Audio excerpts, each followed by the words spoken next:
Andy? Right side. Yeah.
Good evening and welcome back to continued live coverage of the Wild Draws Pool Tour.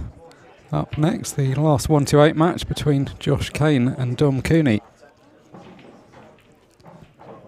Two young stars of the game that have already achieved a lot in their relatively early careers.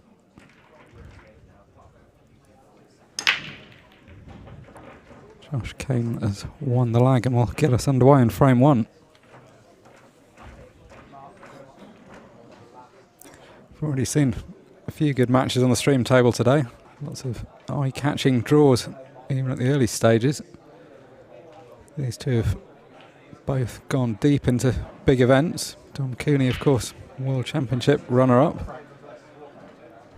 Josh Kane won a number of big events over the years, so neither of them desperately relishing coming across each other at this point.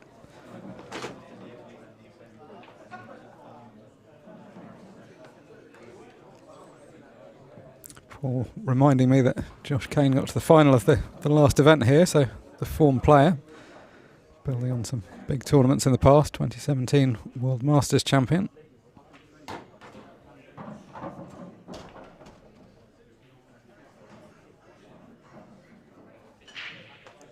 Pretty good opportunity here to get the first frame on the board for Dom Cooney.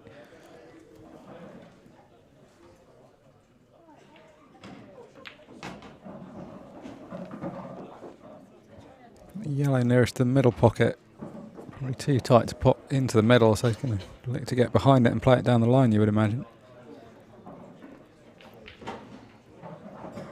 And the other difficulty you could see is the yellow and the black relatively close together, bottom right. Just got to find a path between that.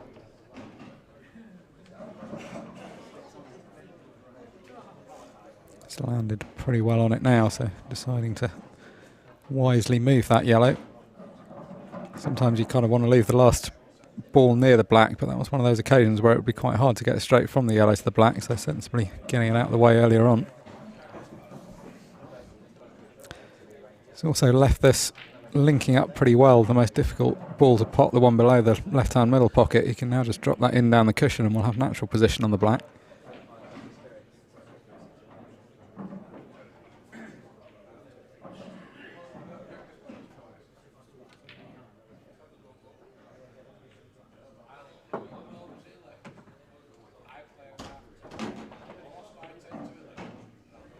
Nice delicate shot there. Just wanted to try and leave himself straight or just off straight on the yellow to the opposite top corner.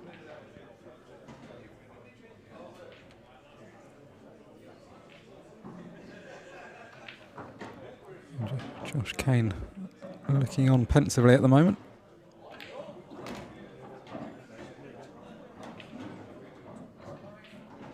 Hit that pretty well. Anything fairly near to straight was fine there. Just wants to make sure he can get, again, fairly close to straight onto the one down the cushion. He's perhaps got just a trace more angle than he ideally wanted.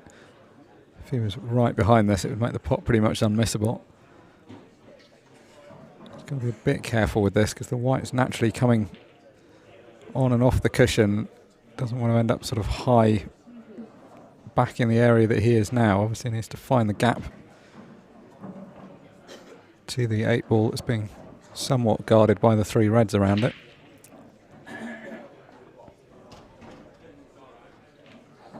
These pockets are pretty forgiving down the cushions as long as you pay it pocket weight. Caught that all wrong though. Again, it was all about the position there. It wasn't so much the pot that was difficult, it was just trying to hold the cue ball. Just apply a little bit of side to get position. Catching it a fair bit too thin in the end. And that was all born a couple of shots earlier. It looked like he'd almost got perfect position, but just hadn't quite got the right angle on the penultimate ball into the middle pocket that he could get dead straight on that one down the cushion.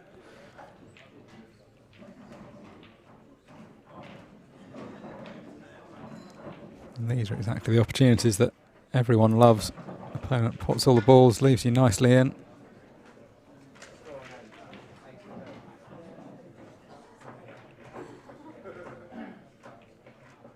I have to take on this mid-distance ball next, as he hasn't left himself perfectly on the ones at this end of the table, but luckily for him it's a fairly manageable pot and a fairly natural positional shot.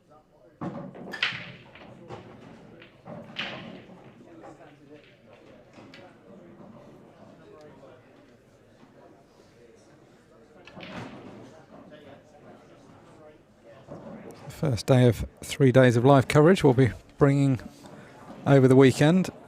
This main event playing down to a conclusion usually late on the Saturday night. Hopefully we'll have the final tomorrow night. Sometimes if things go too long it has to be held over until the Sunday. Also got a number of other events going on this weekend. Jason Owen Open, which will be starting tomorrow. And a ladies event as well.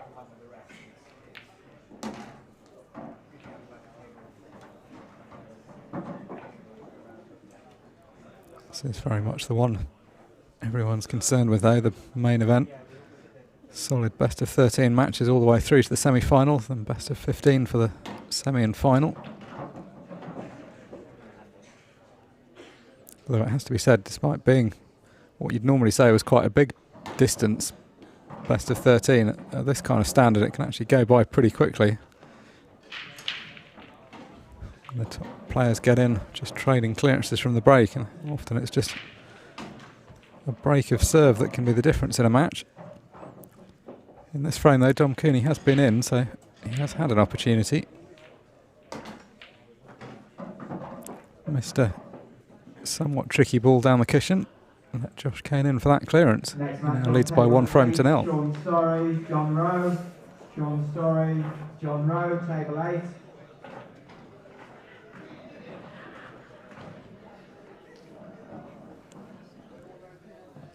One prediction in the chat so far, CCFC 147 calling it 7-3 for Josh. It's looking an okay shout given that Josh has taken the first frame.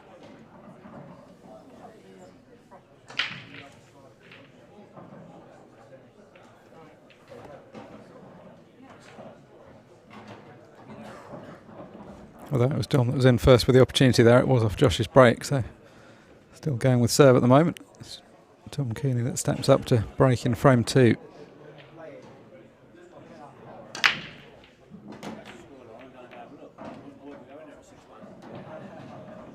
Don't think the cue ball was touched by anything. Did look like he just screwed it straight back into the corner pocket, so he'll be annoyed with that.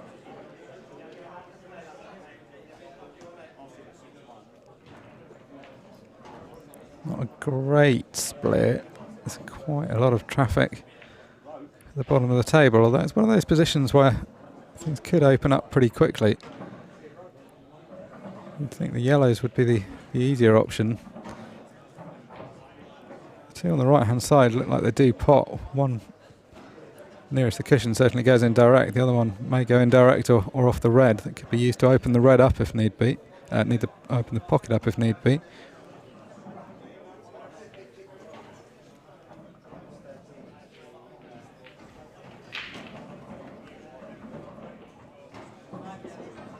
It's very helpful having ball in hand here because you can manufacture whatever angle you want off the first shot.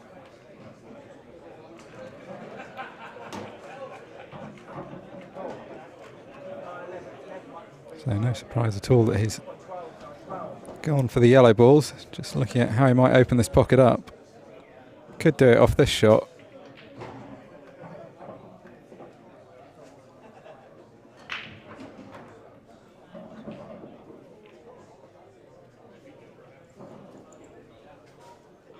Don't think you'd want to catch too much of the red if you were playing it that way, but just a thin contact on the red would move it out of the way. That's what he's done. 13, Aaron Davies, Josh Corkett.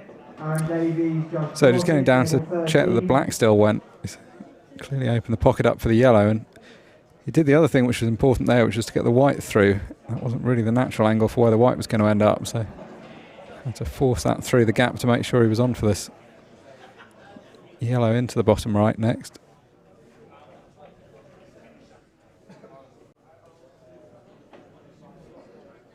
So that side of the table sorted out. We'll now be turning his attention to how he goes about things bottom left. Gazroyd, Chris Hampson. Gazroyd, Chris Hampson, table 12.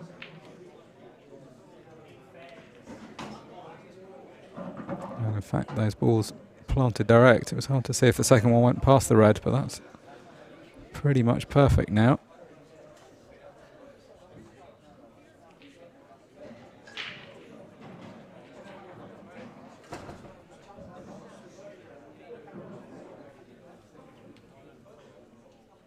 Cooney is the kind of opponent where it's quite useful to get him under some pressure early on.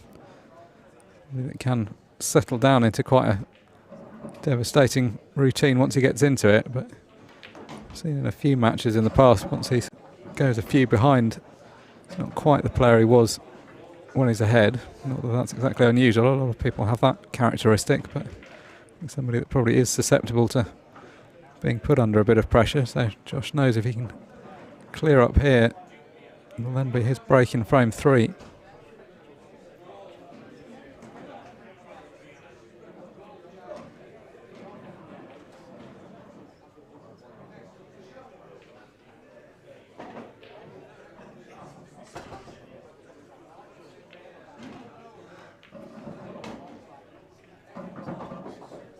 So taking the opportunity to knock the black out. He gave it a hard look before. It wasn't quite obvious whether it went, but actually it was always going to be a useful way of stopping the cue ball there, just to run into that cluster.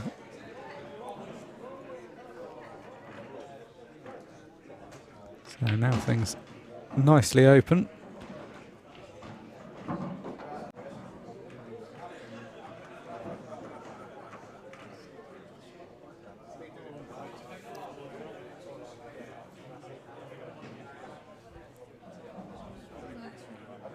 Quite thin, this ball. I mean, ideally, obviously, he just wants to drift the cue ball over to the right hand side of the table.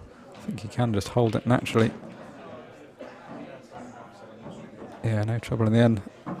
Just looked like he was taking a moment to settle himself on that. I wondered if he left too much angle, but that seems pretty much perfect. And just this simple black.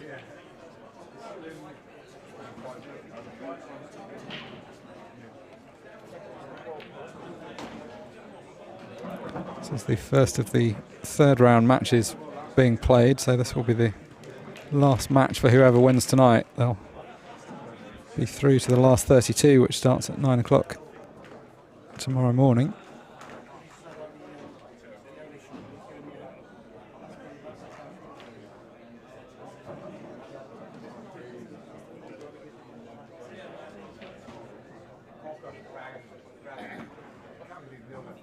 Big names when you look down this third round draw. Some of the other matches that are in play at the moment. Ben Flack 4-0 up against Daniel Bishop. Tom Cousins 2-all with Connor Tracy. Sean Chipperfield 4-2 down against Tom Price. Chipperfield's been in pretty good form lately. We've seen quite a lot of him in a lot of tournaments.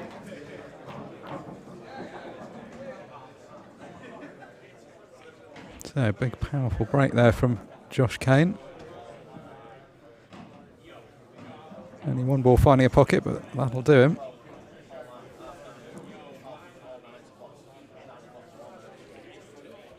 It's all been pretty much one-way traffic in his direction so far, so I'd love to keep that up. If he can get 3 or 4 on the board before his opponent gets anywhere, then the match will be, well, in a literal sense, halfway to being won, but kind of more than halfway in terms of where you are psychologically against your opponent.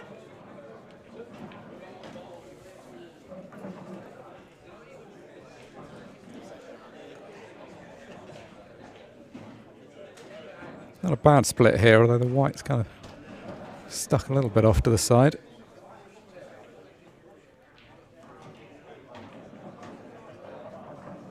This is the way we normally see Josh go about it. It just takes a few seconds after the break to plan out a route.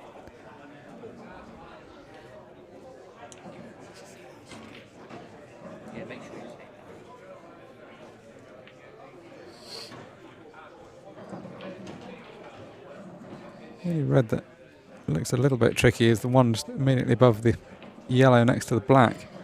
It will go into the right centre, so may just opt to drop in behind it.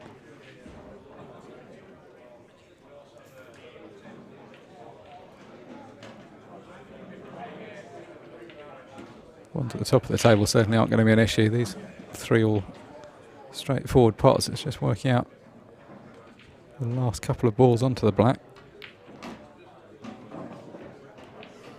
Oh, he's judged that really well. Decided to go after it.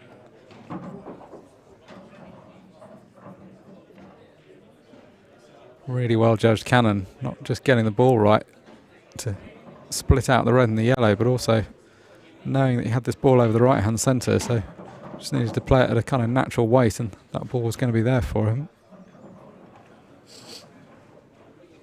So with that one cannon, he's really opened this frame up.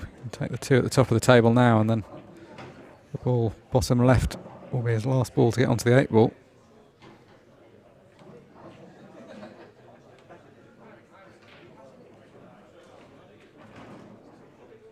None of this is going to be doing much for Dom Cooney's frame of mind. He was in with a promising opportunity in the first frame, but now he's watching his opponent grow in confidence.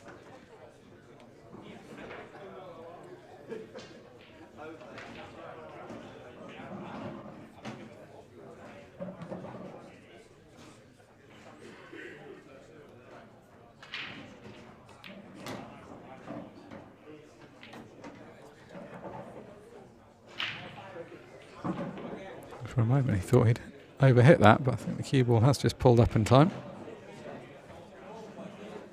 Very fast reactive tables.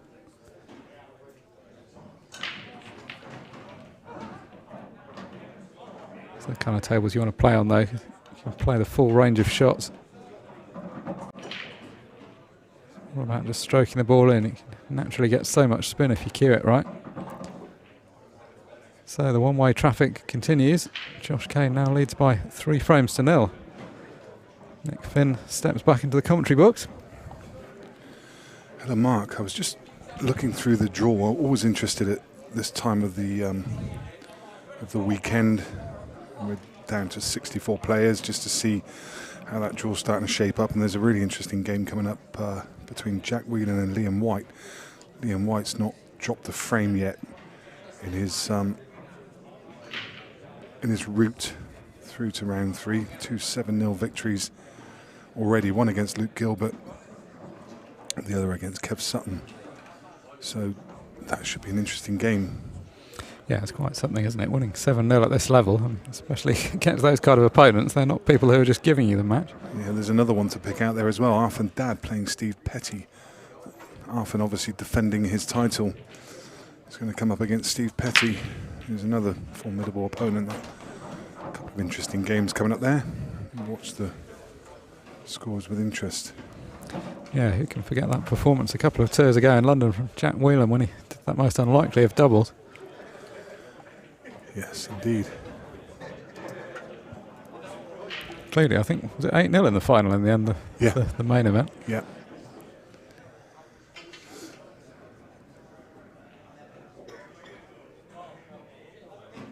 A lot of people that day saying that was pretty much the best pool they'd ever seen. But it's a reflection of how tough the tournament is that we've seen some different winners. He won both that day, but it doesn't mean he's going to win both every time he turns up. And Josh Kane, having made a final, he was actually the losing finalist in the main event of the tour a couple of weeks ago. Lost to Arf and Dad. And looking like he's back in his groove. Yeah, he's looked very steady in this match. Tom Cooney had the one opportunity in the first frame which he let slip in a slightly careless fashion. This is his first decent opportunity back at the table since then.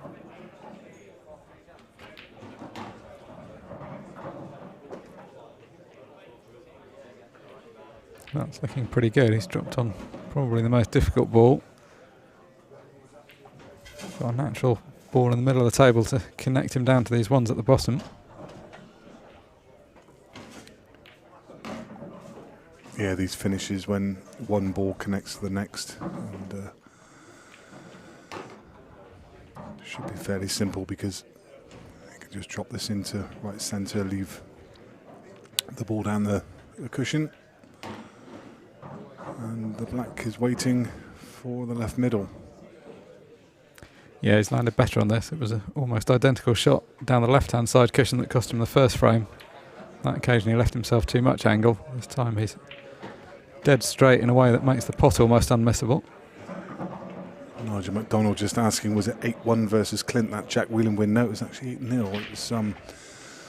It was. I remember it clearly because Clint did have a gilt-edged chance to take one frame right at the end, and I remember because I'd walked past the stand and seen that 8-0 was like 100 to 1 odds or something, and thought, should I? No. I think there was one person in the venue who had a pound on it. Yeah, I do remember you getting more and more frustrated as that match went on, as that was suddenly coming into prospect. Yeah, really. I mean, really though, like even having watched it, how unlikely was it to win 8-0 against Clint Ianson in that fall? But the thing was, it was just one of those that it only crosses your mind because Jack had been so dominant that weekend, and having watched him play a couple of times, you just thought, if it all goes wrong for Clint, it could just happen, but so unlikely because, you know, Clint's such a top quality opponent. But you know, it came to fruition, and I think there were lots of people regretting that. But it's one of those that you never actually put it on because you don't think it has any chance whatsoever, and afterwards you think, oh, I could have. No, it's not really the kind of bet that the bookies are pretty happy for the punters to have. Real long shot, but as you say, he was just in such dominant form, breaking so well. He just basically never gave his opponents a chance that weekend. Matt Riley's still striding on. He's currently 3-1 up against Callum Singleton. I just walked past. That's on one of the outside tables in one of the outer rooms. There's 3 rooms which have 2 tables in each. So a very different atmosphere from the one that you see in this main arena, which is buzzing. There's 14 tables in here, all in action, and a lot of people and players around the venue as well, watching on with interest. Yeah, it's very different playing in those side rooms. I mean, some people quite like playing the quiet, but the trouble there is it's very hard for any spectators to come in because it makes quite a big deal when somebody opens the door and walks in, so it ends up being a much quieter environment. Tom Cousins, that game against Conor Tracy was locked up at 2 frames each for a good half an hour. There was must have been a tactical battle going on over there, and Conor obviously came out the victor, and he's won the following frame after that. He now leads 4 frames to 2. Tom Cousins looking to recreate what he did up in Blackpool just a a month or so ago. Adam Basu, another player in great form at the moment. He's 6-0 up against Oliver Lawrence. Yeah, Adam Basu has really come through, hasn't he? I mean, he's been a good player for a while, but seems to have really hit the big time recently. Suddenly we're seeing him at the business end of a lot of big tournaments. Yeah, and almost guaranteed, I think, probably is guaranteed to have his place in the pro ranks on the Ultimate Pool Series next year. So that's going to be a big deal for him, and well deserved as well. Yeah, it's a big thing getting promoted. Going to be 48 pros in that series next year. Yeah. It's a big TV exposure, live stream exposure. It's a big deal getting through that. Good prize money on offer as well. So I really think that is making it to pro. It can just make the difference in your career, and he's still a young man. Well, that was a little too well judged, I think. I think he was looking to put some cover across in front of the yellow rather than pot direct. Yeah, I think from his reaction and also the fact he tucked the cue ball behind a yellow, which isn't going to help the next shot.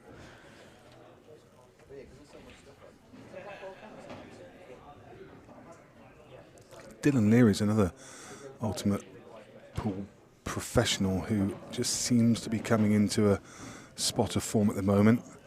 He had a couple of good wins last week, and today he's only dropped 3 frames to this point, and winning comfortably 5 frames to 2 against Jamie Clemens at the moment. So Dylan, the Northern Irish international, looking for another run this weekend. Yeah, he's a really consistent player, isn't he? I watched him beat Phil Harrison a few weeks ago, and Harrison himself was in pretty good form, but Dylan just kind of gets on with it.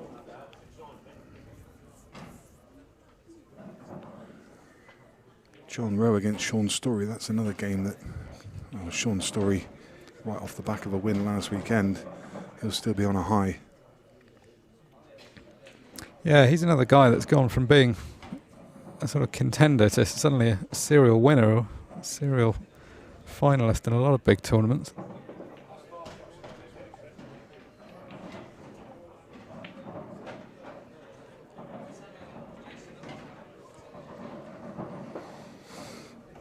Looked like he was well prepared for the weekend. He was practicing when I arrived last night. A few of the players had arrived early. All the tables were set up by yesterday evening, so those that wanted to arrive the night before and get some practice in.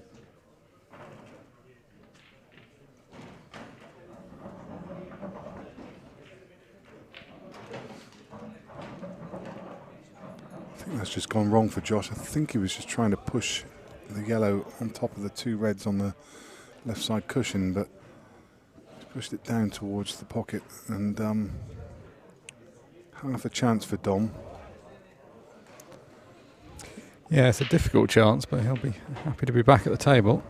He needs to find a way to cannon into this cluster of balls. It's a big target down the left-hand side, but he needs to, because the 2 yellows nearest the pocket aren't a plant, and I think probably the inside one of the 2 pots, but that doesn't really help him too much. I think he's got the angle now. He's going to look at going cushion first.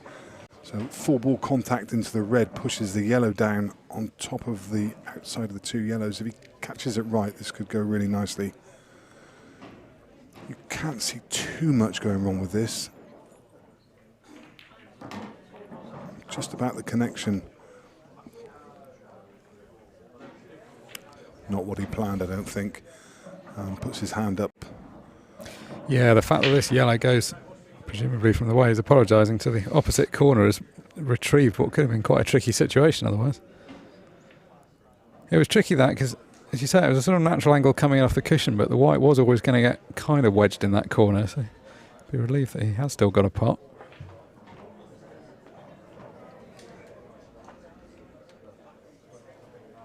It does look like the yellow that's nearest the pocket probably does go if you're in the right position, and then that will obviously open the pocket up for the next one.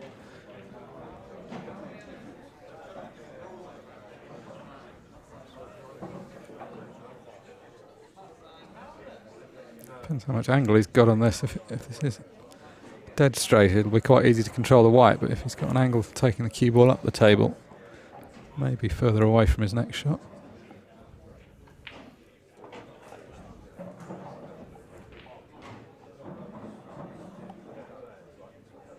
You'd think this would be pretty okay from here, but he's taking quite a lot of time about this. I just wonder if the...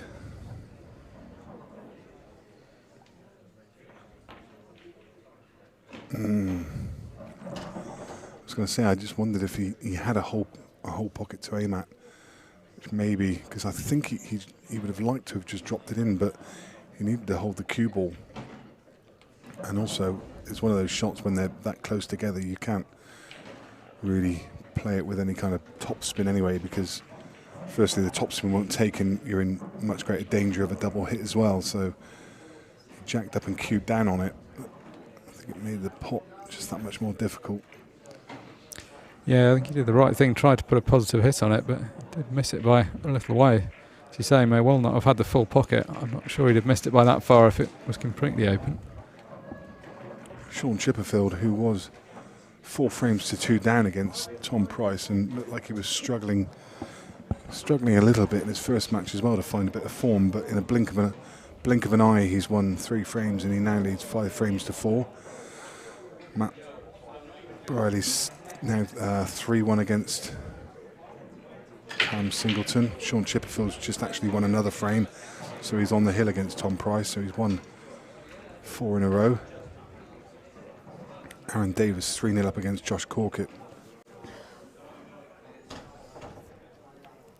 Been a great innovation this season, having the scores live on QScore. It makes it easier for the players. It definitely makes it easier for us to be able to provide these live updates. Yeah, it's great to see what's happening around the room. Just big names wherever you look. So many matches going on around the room that haven't even made the stream table that you could well have imagined being a quarter or a semi-final. I think I saw Josh shaking his head a second ago, and I think probably just a bit frustrated that he hasn't been left anything. I think he would have just liked some kind of shot, some kind of chance, but there wasn't any pot on. No, when your opponent misses an out-and-out pot when they're in, you kind of feel entitled to be left a slightly better position. That's not a bad shot. It's just covered the bases down to the left-hand side. There is a gap through, but you can only hit the right-hand yellow of the 2, and I'm not sure how much that helps. And he's only got maybe quarter of a ball to aim at past the reds. Well, maybe a bit more than quarter. Actually, you can looking at just turning this one over. I think that's a foul. Yes, that's an odd foul, isn't it? It's got so far in the pocket you'd think it bizarrely couldn't possibly be. Yeah, and I mean, how's it not drop? Half a ball must be hanging over. I'm pretty sure that's a foul. Yeah, we can. I think we can check. I'm almost certain that is a foul, though. I don't think it's touched anything.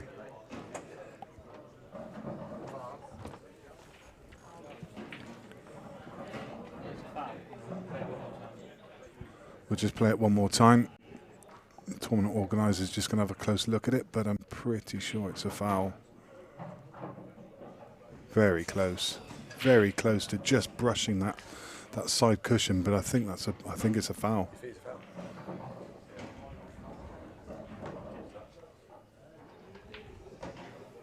Players weren't sure themselves, so Neil Toms, the tournament director, has just been called over to have a look at that replay. So hard to tell, even when you slow it right down.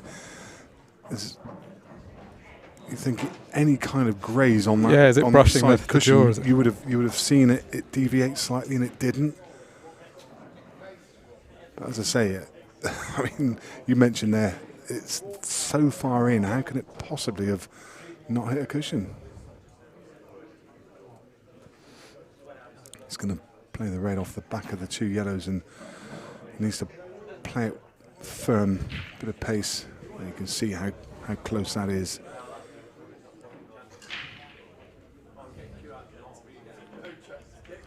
But I think that just shows you that it had to be a foul, because there is a reasonable gap there, and if it did graze, it wouldn't have bounced away that far. And if it had bounced away that far, you'd have seen the deviations. So that, I think that pretty much proves that it was definitely a foul. It's one of those ones, if you're playing in a pub, you bang your cue on the floor hard in frustration in the hope that it drops in. But Yeah.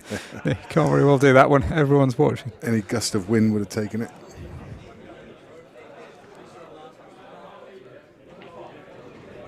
Until the point it was a foul, it probably didn't look the worst thing, actually, that it stayed there. He was probably quite happy with the shot until that point.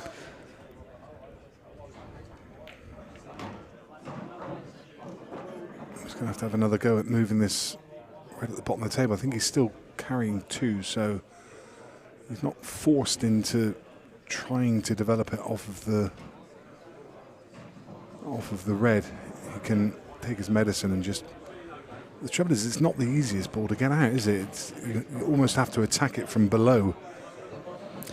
Yeah, he could either just drop behind it. I mean, there is a sort of angle to go after it here as a kind of shot to nothing, knowing he's got the second one, but I think this probably is the wise option. Yeah, I think... Although, it's not going to be easy to get out from there, is it? Do you know, he may have to treble this across, even if that's on. Or may just thinking about it, he can just take his medicine and just nudge it out into open play. So he can just bring it across 6 inches to kind of where his hand is there, just obviously just this side of that, because it will pass into bottom left. So then all he has to do is think about the path of the cue ball, land on the one in just up near the bulk line. Still needs to judge it well, needs to play it with enough pace to get it out, but not too far. That's further than comfortable. Wouldn't have wanted to bring it that far for certain. No, the problem there was the position, wasn't it? Because he was never going to be on the one that he bumped out, so he had to try and play some kind of position for the one at the top of the table. Little clumsy, but I think he's just got an angle that he can punch down. He's going to have to cue this well, though. Yeah, it's quite easy when you inject a lot of pace. Sometimes you end up screwing back too far and it comes back towards you. It's forcing that angle down the side, which he's done pretty well there. Yeah, that's not bad. That's probably about as good as he could have done. But now, well, you can see him just swinging his arm slightly. I think he just feels he's not cueing right the way through the ball at the moment, possibly. Probably didn't get that through that one just quite as well as he'd hoped. Although if you're going to leave an angle, you'd be kind of better with more angle like this, because at least the cue ball's naturally coming on and off the cushion for position. Yeah. You probably just play this with a trace of right-hand side just to open the path of the cue ball. Just bring it over to the left-hand side slightly. You can see him there just... Wow. I think he probably felt that was a big pocket, so it was okay to play at that pace. I think if that yellow hadn't been there, you just wouldn't have risked playing it at that pace or with the side. Maybe the angle was much bigger than I thought. I thought he could just drift the yellow in and hold for the 8 ball, but obviously he was at the table and felt that angle was too big and he couldn't hold, so he's sent the cue ball up and down the table, played it well. Tom Cooney just trying to figure out how exactly that happened. I love that reaction as well. He's just literally put it on the lip and touched it and then go, oh, they do fall in.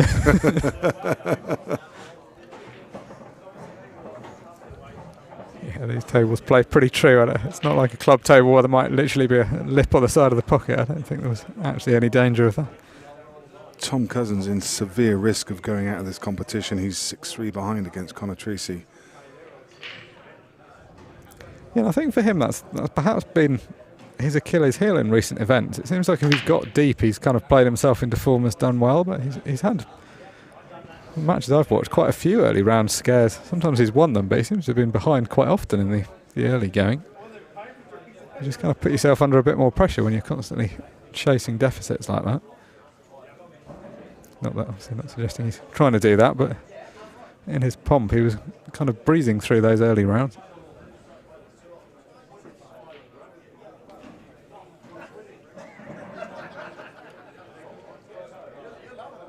Sean Chipperfield completed the comeback against Tom Price. He won 5 frames in a row from being 4-2 down after winning 7-4. John Egan on the hill against Mike Larkin, 6 frames to 2. Matt Brierley and Callum Singleton still locked together at 3 frames to 1. That frame's been going on for a little while.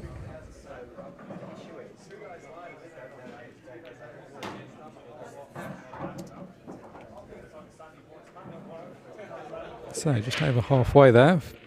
Best of 13. Josh Kane's got 4 of the 7 he needs.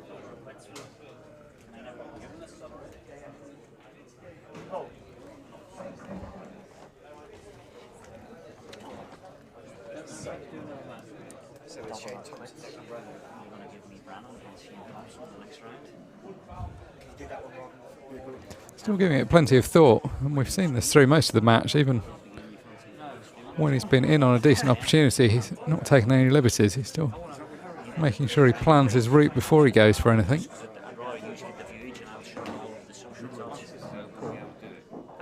So he's now got all the balls at the bottom of the table opened up. There's a bit of traffic around them, so one of those ones where you've got to try and keep quite tight control of the white, not have it flying around too much. The ball he's got to work on is the one nearest the baulk line, top left. Needs to find a way up the table if he can.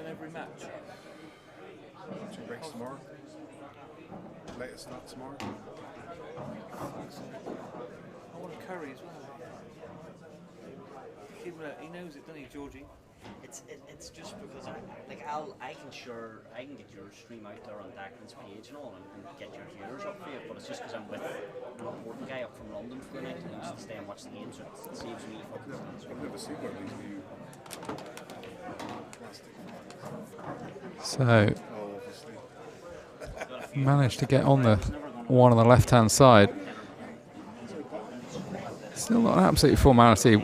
If you're just trying to drop this ball in up the cushion, it would be pretty much unmissable, but ideally needs to try and get the white back to somewhere near where it is now, so may have to inject a little bit more pace into this. This does make it missable. Normally a player of this calibre, you can't really imagine them missing, but if you try playing it yourself, you realise how easy it is to push the ball into the cushion while potting those. No such problem for the 2017 Masters champion though.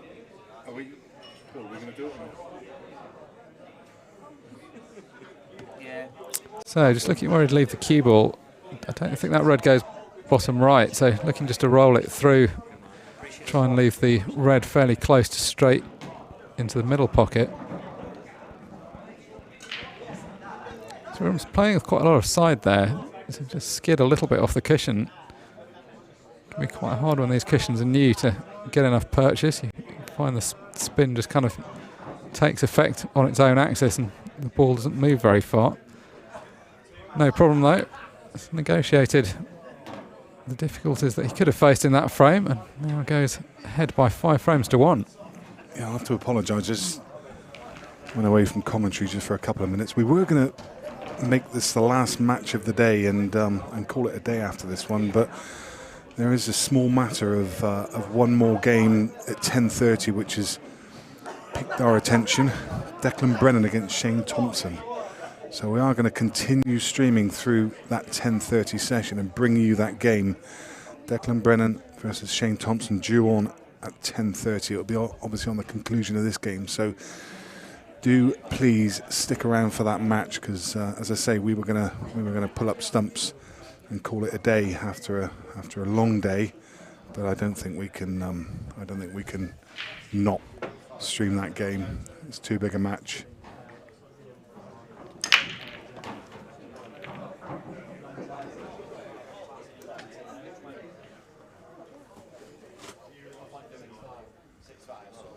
Big powerful break from Josh Kane.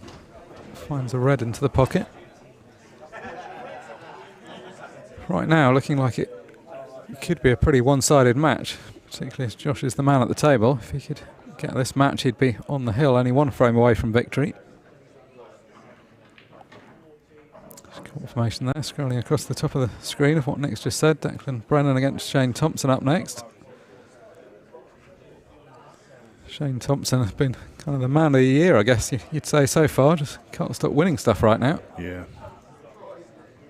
Yeah, that really should be a great game.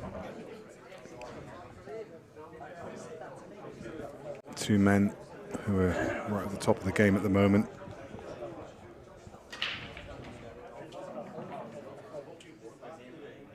It's a hard one to call for me because, albeit Shane's on form and this is a native rule set to him, he's just been struggling mentally, I think, with this rule set recently. Since going across to international, he's just struggled a little bit at World Rules.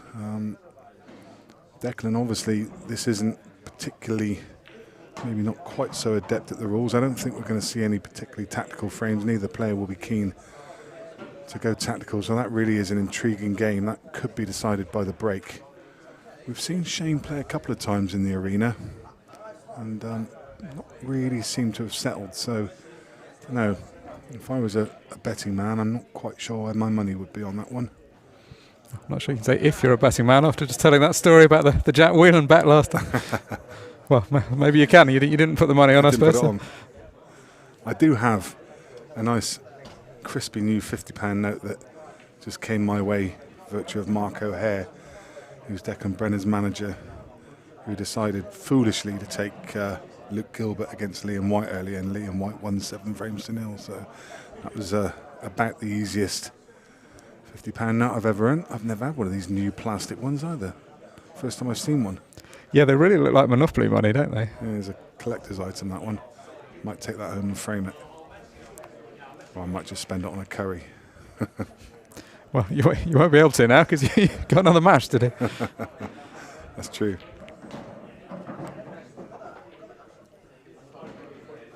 You may be about to discover whether Daventry curry houses stay open beyond midnight. I suspect the answer may not be too positive.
Excuse a slight delay in commentary while Nick just orders his dinner.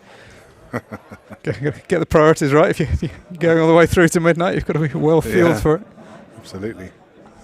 We're just now concerned that the curry house is closed. He made us panic, so getting our order in quick.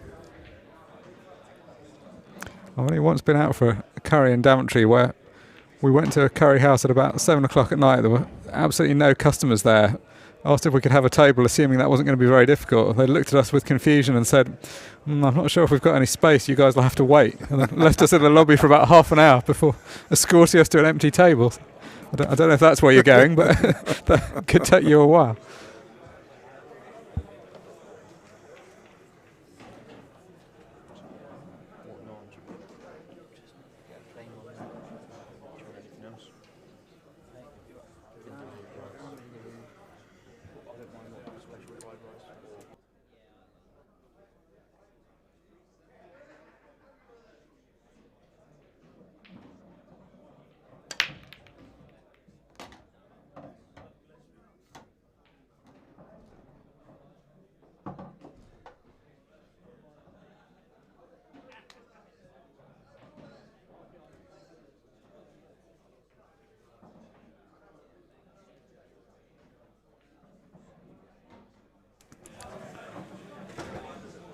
Taha suggesting that the final between Tom Cousins and Mark Farnsworth wasn't fully uploaded on YouTube. I have to say, my apologies, my friend, but we didn't actually stream that. That wasn't a Beer Productions stream, so absolutely nothing to do with us. So can't help you there.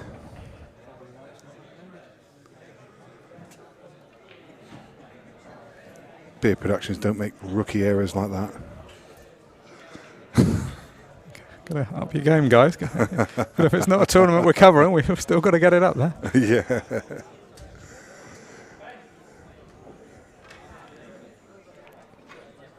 Well, one man that looks like he's not going to be late for his dinner reservation is Josh Kane. He's making fairly light work of this match so far.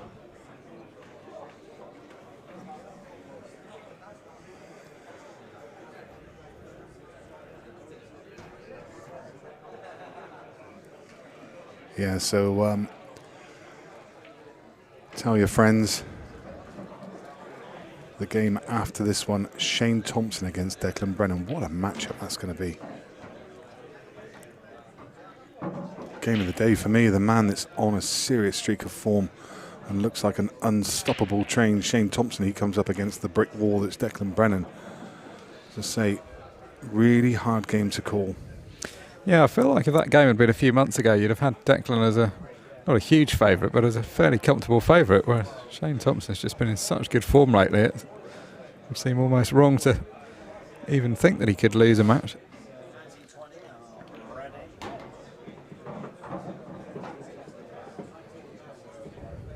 So writing, looking to be on the wall for Dom Cooney, Josh Kane.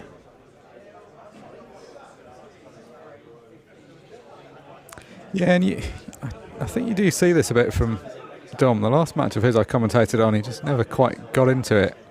Like when he's playing well, like you can sort of watch him thinking, how's he ever losing? But just does seem to get in these ones when his opponent gets a few frames ahead that struggles to get in. Although Josh Kane has been pretty clinical, it has to be said. He's maybe had a couple more opportunities than he expected, but he's just been quite steady. He hasn't really rushed into anything, but he's made sure of it each time. Taha asking who's my favourite player. That's a really tough question for me. I'd struggle to pick a favourite. I've got a number, and very difficult to single one out. Big fan of Shane Thompson, and have followed his progress and follow him quite often. He's often my travelling companion to these events. A big fan of Declan Brennan, his game, Tom Cousins. If you ask me who the best player is of all time, for me, well, the most successful is obviously Mick Hill. But I think, for me, just shaded by maybe Gareth Potts, only in his dedication to the game, the amount of practice he puts in on the table. But for now, Dom Cooney doesn't make Josh Kane pot the last ball, goes over and shakes his hand. And victory to Josh, and fairly comfortable, Mark. Yeah, more one-sided match than you could have imagined there. Warm handshake from Dom Cooney. I think he knew that the writing was on the wall a couple of frames ago. Good performance, though, from Josh Kane. Did what he needed to do. You can only play what's in front of you. Got gifted a couple of opportunities. Nick's just going to pop down to the studio and grab a word with our winner.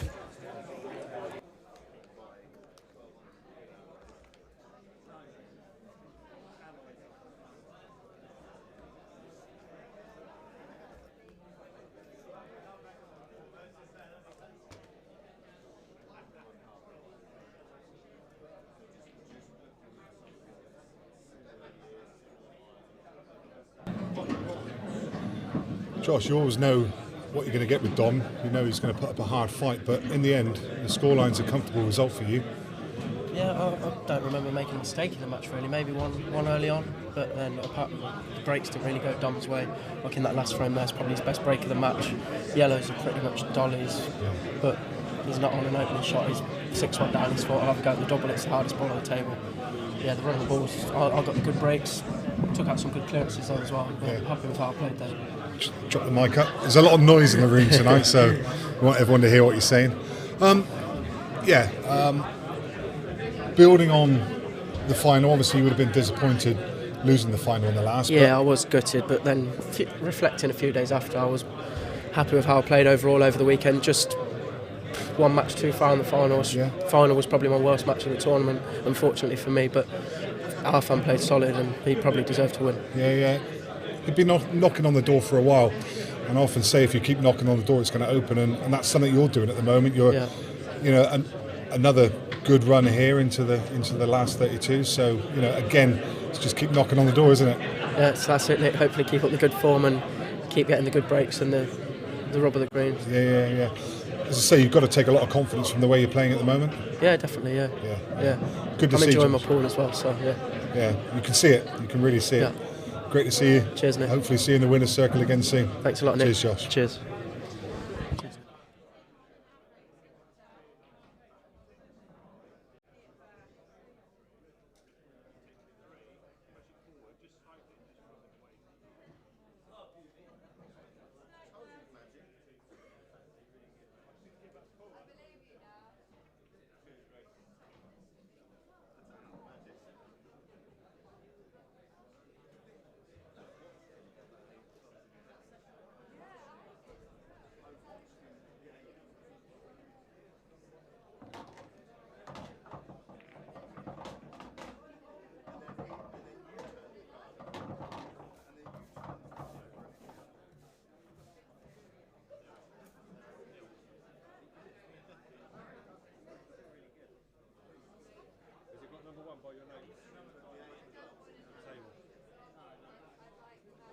Andy, who's on here?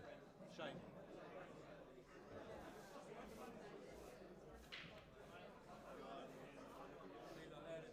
Yeah, yes, all right. I'll find out what side you're on.